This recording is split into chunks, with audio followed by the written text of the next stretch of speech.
having my second or third cup of coffee here. We're currently doing a thematic study of the great book of Zechariah. And, in about 26 previous installments, we've gone through the book thematically.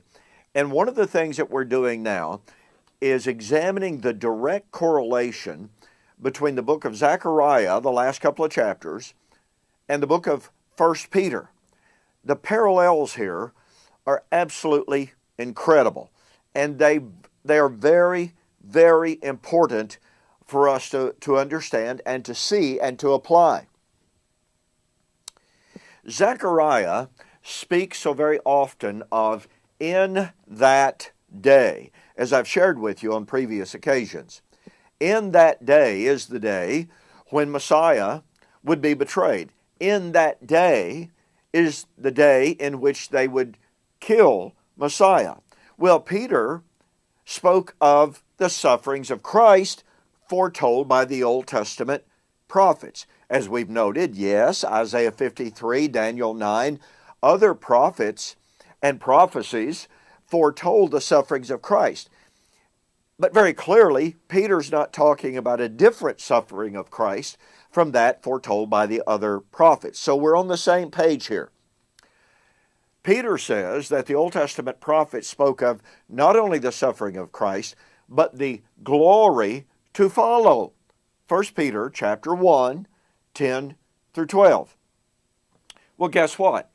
Zechariah foretold the suffering of Christ and the glory to follow, because in Zechariah chapter 14, of course in Zechariah chapter 13, as we have already seen, the fountain shall be opened for the house of David, for the inhabitants of Jerusalem, for sin and for uncleanness. There's the glory to follow the suffering of Christ, but also the glory to follow this suffering of Christ is delineated in chapter 14 when it says, verse 8, in that day it shall be that living waters shall flow from Jerusalem. Did you notice that in that day reference?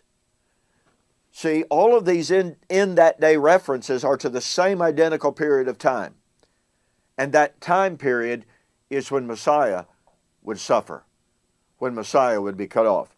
In that day it shall be that the living waters shall flow from Jerusalem, half of them toward the eastern sea, half of them toward the western sea.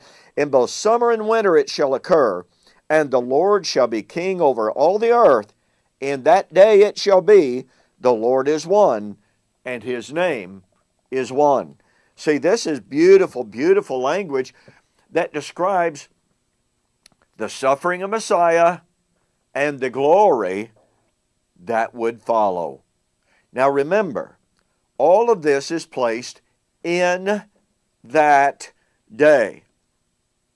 There is absolutely no justification for extrapolating one in that day reference to 2,000 years to a different in that day. There is simply no contextual justification. Only a preconceived, presuppositional theology that has this preconceived idea of what this living water might be or when it might come, as opposed to the betrayal of Messiah. Folks, we cannot allow ourselves to make that kind of unjustified insertions, eisegetical insertions into the text. We must allow the Bible to define its own terms, to define its own framework, to define its own time frame. And every one of these in that day references that speak of the glory to follow the suffering of Messiah confine it to that first century generation. The time in which 2/3 of the people would be cut off, the remnant would be saved. But all of this in the same in that day as when Messiah would be cut off. You see, in that day is a one generational period of time. It's not 2,000 years. It's not suffering of Christ 2,000 years later, glory to follow. How far removed was the fountain of sin from the sufferings of Christ?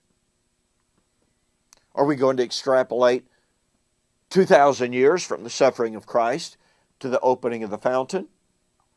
Well, if the opening of the fountain is inextricably tied temporally to the sufferings of Christ, then guess what? The river of life flowing from the throne is temporally connected to it as well. I developed that concept, the river of life flowing from the throne, in my book, Who is This Babylon? So, order the book. We've got more on the beautiful correlation between Zechariah and 1 Peter, and you do not want to miss these correlations. We'll see you on the flip side. You have a great day.